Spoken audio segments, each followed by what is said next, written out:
안녕하십니까. 땅사고 금사고 부자되고의 땅사고 TV 부동산 신문 읽어주는 공인중개사의 임동성입니다. 오늘은 21년 10월 22일이네요. 한국경제신문이고요. 투자자 발길 뚝 끊긴 동수천 그래도 집값 안 떨어지는 이유 소식이 나오고 있고요. 갭투자 고민하시나요? 진실을 알려드립니다. 유일하게 강남 뛰어넘었던 동네 과천에 전매 가능 분양하고요. 서울 극심한 분양 가문 무주택자들의 선택은 소식이 있습니다. 그 다음에 대구 캠프워크 따라 초고층 아파트 수십 년 낙후 지역 상점 100km를 이루고 있다. 미국은 주택 내년에 16% 온답니다. 미국도 내년에 올라요. 이거 왜 오르죠? 전 세계적으로 계속 돈 찍어내서 오르죠. 그 다음에 벌써 웃돈 5억, 달동네 정릉골에 타운하우스가 들어섭니다. 아파트 거래 줄었지만 예지 매입 비중은 역대 최고입니다. 이천동 한가람 리모델링 시동 내달 초 조합 설립 총회 열리고요. 매일경제신문 한번 봐보도록 해보겠습니다. 매일경제신문 7층 규제 페이지에서 재개발 기대가 들썩거리고 있습니다. 그 다음에 대출 규제에도 강남 집값 3구 계속해서 올라가고 있고요. 강북 빌라 재개발 탄력 받나 7층 제한 풀고 25층까지. LH 직원 간부에게 일감 몰아주기 했다고 그러네요. 그 다음에 공공택지 초과이익 한수 분양가 상한제보단 채권 입찰제가 답이다라는 소식이고요.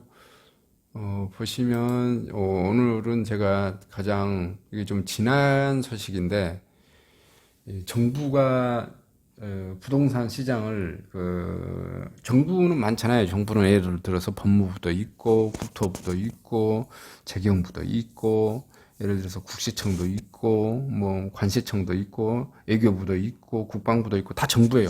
근데 그 정부가 바라보는 시각들이 각각 다 틀리잖아요. 국토부는 내년 집값 잡겠다고 쌩 난리를 이제 치겠죠. 근데 우리 기재부는 어떤 식의 사고방식인지 한번 봐보면 재밌는 현상이에요. 같은 국가기관인데, 자, 봐봐줘요. 내년에 부동산은 오르고 증시는 떨어진다라고 대충 예측을 하나 봅니다. 이거는 기재부가 바라보는 거예요. 기재부는 자기네들은 같은 국가기관, 국토부는 이렇게 바라보지 않을 수 있겠죠. 근데 기재부는 어떻게 바라봤다? 내년에 부동산이 많이 올라서 세입 수준이 국세 수입이 엄청 많을 거라는 걸로 지금 잡아놨다는 거예요. 종부세는 30% 증가가 예상되고, 재산세나 종부세가 30% 증가 예상됐다라고 하는 것은 재산세도 어마무시하게 오르겠다라는 거죠. 공시지가 계속 올리겠다라는 거겠죠. 그 다음에 공시지가를 국가가 어거지로 올린다라는 것도 있지만, 스스로 올라간다라는 것도 있겠죠. 자, 내년 국세 수입 총 338조 6천억 원을 예상합니다. 2차 추경 전망치 대비 증권거래세가 증시는 떨어져서 증권거래세 9%가 감소한다네요. 부동산 거래량이 줄어도 가격 자체 오른다의 전제를 지금 깔고 있습니다. 기획재정비가 내년 부동산 가격이 오르고 증시는 하락할 것으로 예측을 기반으로 세입 예산을 편성한 것으로 나타났는데요. 6일 국회 10월 6일이죠. 굉장히 제가 소식을 늦게 전해드립니다. 국회 계획재정위원회 소속 유경준 국민의힘 의원이 기재부에 확인한 내용에 따르면 기재부는 내년 국세 수입을 총 338조 6천억 원을 전망했는데요. 기재부는 국토연구원의 내년 부동산 시장 전망 시나리오, 자본시장연구원의 내년 증시 전망 시나리오를 바탕으로 양도세와 증권거래세를 추산했는데요. 내년 양도세와 증권거래세 모두 감소할 것으로 예상했고요. 양도세는 올해 2차 추경에서 제시한 전망치보다 11.9% 감소 22조 4천억, 증권거래세는 9% 감소 7조 5천억 거칠 것으로 각각 추계됐고요. 국책연구원은 시나리오에 기반해 신종 코로나 바이러스 감염증 위기 이후 폭발적인 호실세를 보이던 부동산과 주식 등 자산시장이 안정할 것으로 내다봤는데요. 특히 증시는 하락장을 전제했기에 이러한 세입 추계가 나왔다는 게 유연의 설명입니다. 다만 종합부동산사에 29.6% 증가한 6조 6천억 원을 기록할 것으로 기재부는 전망했는데요. 최근 5년간 공시가격 상승률과 평균값 이미 예정되어 있는 공정시장 가액 비율 및 공시가격 현실화를 반영하고 정부세법 개정안 효과도 고려해 나온 수치입니다. 부동산 거래량이 줄어든다는 예측을 바탕으로 양도세 감소 전망을 했으면서도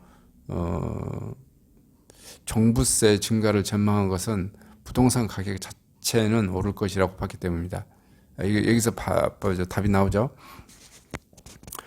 그 양도세라고 하는 것은 사고 파는 거잖아요. 내가 사서 팔아서 이익을 했어. 근데 내년에는 그 양도세 물량은 줄 거. 그러니까 물건 거래량이 줄어들어서 양도세가 총 거치는 양이 줄어든다 이거죠.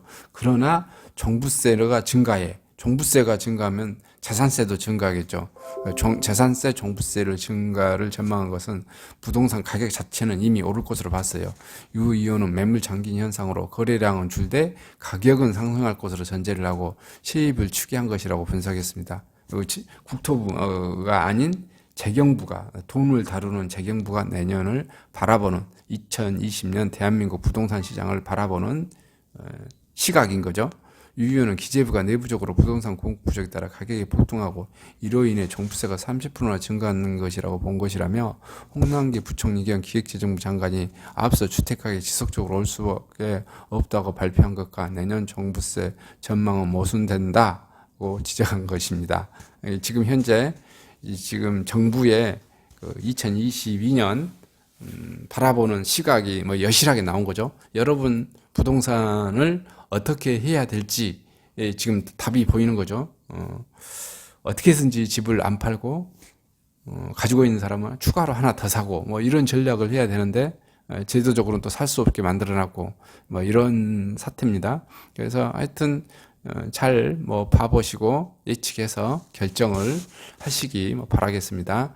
이상 내년은 부동산 더 오른답니다. 기재부 종부세, 재산세 이렇게 30% 이상 증가할 걸로 보고 있다라는 관련된 소식을 전해드렸습니다. 좀 이런 예측을 해볼 수 있는 소식을 제가 좀 예전에 이게 보내드렸는지 잘 모르겠어요. 그래서 오늘 보다가 다시 한번 보내드립니다. 감사합니다.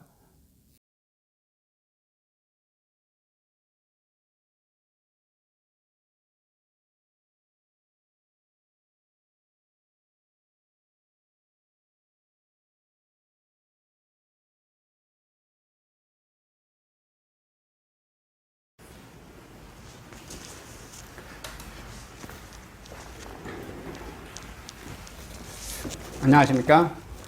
저는 네이버 카페 빛가람 혁신도시 카페를 운영하고 있는 카페직이고요. 카페 활동하고 있는 카페 부동산입니다.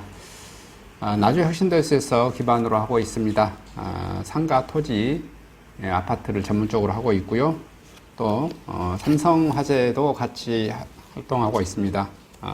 상가 통해서 임대차 매매하신 다음에 화재보험 같이 가입하시면 중개수수료 절반 정도 할인해 드립니다. 그리고 삼성화재의 그 의료실비, 운전자 보험, 자동차 보험, 화재보험, 적금, 치아보험, 연금보험, 상해보험, 통합보험, 자녀보험, 간병보험, 당뇨보험 이런 것도 모두 한꺼번에 취급하고 있습니다.